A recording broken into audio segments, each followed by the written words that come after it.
ये स्वतंत्रता परमात्मा ने विशेष रूप से मनुष्य को क्यों दी? क्योंकि इसके पाए बगैर बसा आता बसा एक तर उशिरा नाही येऊन सगळ्यांना डिस्टर्ब नाही केलं पाहिजे, बसा तिकडेच बसा मागे. आप लोग दूसरों ने देखिए, चित्त इधर रखे, मैं आपके कुंडलिनी पर चित्त दिए हूं. तिथून उशिरा नाही आला, इकडे नका पाठवू. सो धर्म हमारे अंदर जो स्थापित हुआ है उसके लिए हमें इसलिए परमात्मा ने स्वतंत्रता दी है कि अगर उसके साम्राज्य में हमें जाना है तो पहले हम स्वतंत्रता में उसका वर्ण करें. अपनी स्वतंत्रता में ये कहें कि हमें परमात्मा चाहिए. हमारे ऊपर अगर कोई जबरदस्ती करके कहे कि हाँ आप परमात्मा को मांगिए, तो ये कौन सा मांगना हुआ और ये कौन सा इवोल्यूशन हुआ. इसलिए इस दशा में पहुंचने पर मनुष्य को अपनी स्वतंत्रता में ही परम तत्व को मांगना चाहिए. किसी जबरदस्ती की वजह से नहीं, किसी बीमारी की वजह से नहीं, किसी दुख की वजह से नहीं, किसी तकलीफ की वजह से नहीं, पर इसलिए क्योंकि ये परम पाना ही हमारे जीवन का लक्ष्य है. इस स्वतंत्रता में जब आप जागते हैं और परम की इच्छा करते हैं, तभी परमात्मा के महाद्वार आपके लिए खुलते हैं. इस धर्म के सेंटर के चारों तरफ गुरुओं का स्थान है. ये 10 गुरु हमारे अंदर बसे हुए हैं. ये मुख्य 10 गुरु हैं. ये दत्तात्रेय के अनेक अवतरण हैं.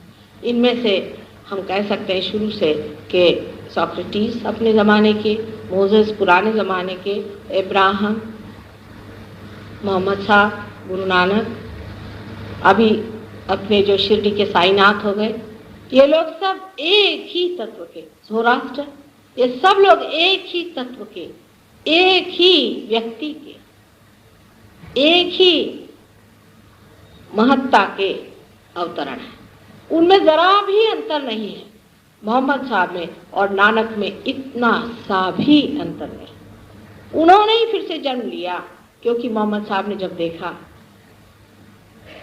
कि लोग इस तरह से उनके धर्म का विपर्यास कर रहे हैं और धर्म को छोड़कर गलत चीज़ों में पड़े जा रहे हैं, तब उन्होंने नानक साहब का जन्म लेकर के और उन्होंने उस चीज़ को ठीक करने की कोशिश की और दोनों में पूरी समय यही कोशिश की कि वो लोग एकता में आ जाएं, उनमें यूनिटी हो जाए. पर आप जान ही रहे हैं कि उनका भी क्या हाल हो गया. स्वाधिष्ठान चक्र पे श्री ब्रह्मदेव का स्थान है और सरस्वती उनकी शक्ति है, और नाभि चक्र पे श्री लक्ष्मी नारायण का स्थान है. अब लक्ष्मी जी के बारे में हमारे यहाँ बहुत ही विपरीत कल्पनाएं हैं. लक्ष्मी नारायण का स्थान जो है वही हमें धर्म के प्रति रुचि देता है. उसी के कारण हम धर्मपरायण होते हैं, उसी से हम धर्म धारणा करते हैं. यानी कार्बन में भी जो 4 वैलेंसीज हैं वो भी इसी धर्म धारणा की वजह से है. और जो आप भी मनुष्य रूप हुए हैं, आपका भी जो कुछ इवोल्यूशन हुआ है वो भी इस लक्ष्मी नारायण के तत्व से ही हुआ है. ये विष्णु तत्व से ही ये कार्य होता है. और जो अपने को वैष्णव कहलाते हैं उनको जान लेना चाहिए कि जब तक उन्होंने आत्मा को पाया नहीं, उनका वैष्णव धर्म अधूरा रहेगा.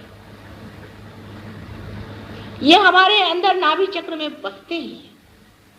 विष्णु जी अनेक अवतरण लेते हैं, शिव जी के अवतरण नहीं होते. ब्रह्मदेव ने एकमात्र बार अवतरण लिया था, इसके बारे में आपको कहें तो आप आश्चर्य में होंगे कि उन्होंने एक बार हजरत अली के नाम से इस संसार में अवतरण लिया. और ये सत्य है या नहीं ये आप वाइब्रेशंस पे देख सकते हैं. जिस वक्त किसी आदमी को डायबिटीज़ की बीमारी हो जाती है तो आपको हजरत अली का नाम लेना पड़ता है, चाहे आप हिंदू हो, चाहे मुसलमान हो, चाहे पारसी, क्योंकि उनका ही अवतरण वहाँ पर बैठा हुआ है और उन्हीं का नाम लेने से डायबिटीज़ की बीमारी ठीक होती है. सहयोग में हमने 100% डायबिटीज़ ठीक किया, 100%. और अब यह है कि डॉक्टर लोग तो इनक्योरेबल कहेंगे, क्या वो किसी से हजरत अली का नाम थोड़ी लेने के लिए कह सकते हैं. वो तो उस चीज़ को, अंडर करंट्स को जानते ही नहीं है जिसके कारण हमारे जो प्लेक्ससेस है वो चलते. वो तो सिर्फ जो बाह्य में, जड़ में, ग्रोस में दिखाई देता है उससे जानते. सिर्फ मनन से ही आप अपने अंडर करंट्स को जान सकते हैं. और जिन गुरुओं ने इसको जाना है वो जानते हैं कि हमारे अंदर जो लेफ्ट साइड में स्वाधिष्ठान का जो स्थान है वहाँ पर आपको हजरत अली और फातिमा का नाम लेना पड़ता है। नाभि चक्र में जो विष्णु लक्ष्मी का स्थान है, इन्होंने आप जानते हैं कि 10 अवतार लिए हैं, उसमें से 9 ले चुके, अभी 10वां आने वाला है। 9 अवतरण में से उनके अधिकतर अवतार हमारे इवोल्यूशनरी हैं। माने पहले वो मछली के रूप में आए। आप जानते हैं कि जीव पहले समुद्र में हुआ था, उसके बाद मछली से वो कछुआ बन गए, और इस प्रकार ये इवोल्यूशनरी जो अलग अलग स्टेजेस हैं वो लक्ष्मी नारायण के इवोल्यूशनरी स्टेजेस के द्योतक हैं। वो सब हमारे अंदर बंधे हुए हैं। जो जो आज के संसार में होता है वो सारी हिस्ट्री हर एक मानव में बनी है, और मानव इसलिए सबसे ऊंचा है क्योंकि इसकी दशा सबसे ऊंची है। बाकी जितनी भी स्टेजेस हैं वो मनुष्य में बहुत ही निम्न स्थिति में है। माने आप अब समझ सकते हैं कि नाभि के चारों तरफ जो भवसागर फैला है उसमें से जानवर निकल नहीं पाया, मानव सिर्फ निकल पाया है। जबकि हमारे यहाँ वामनावतार हुआ, उसके बाद परशुराम जी का अवतार हुआ, उसके बाद श्री राम का अवतरण। श्री राम का अवतरण जो इससे ऊपर का चक्र है जिसे हम हृदय चक्र कहते हैं, हृदय चक्र के राइट साइड में है, बीचों बीच में नहीं है। क्योंकि बीच बीच जो सुषुम्ना नाड़ी है जिससे आपका इवोल्यूशन होता है, उस सुषुम्ना नाड़ी पर उनको इसलिए नहीं रखा क्योंकि रामचंद्र जी ने अपने को अवतार नहीं माना था।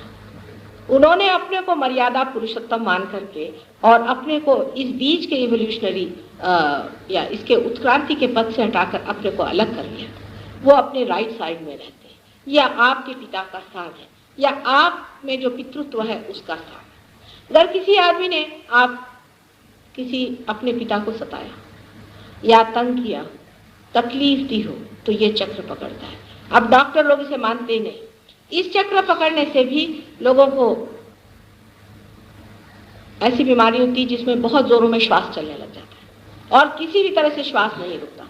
लोग कहते हैं कि माता जी ये तो इनक्योरेबल है, सालों से हमको ये बीमारी। ये पितृत्व का स्थान बिगड़ जाने के अनेक कारण होते हैं। जैसे आपके पिताजी की मृत्यु बहुत अर्ली हो गई, ये बड़ी सूक्ष्म चीज है।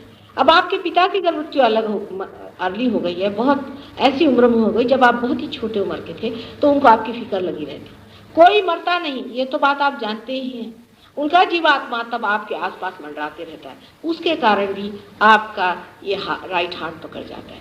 आपको आश्चर्य होगा कि कितने लोगों की मैंने इस तरह से बीमारियां ठीक की है कि उनसे कहा कि अच्छा आप अपने पिता से कह दीजिए कि हम बिल्कुल ठीक हैं, बेफिक्र हो जाइए और हमारी फिक्र छोड़िए और आप फिर से जन्म लीजिए।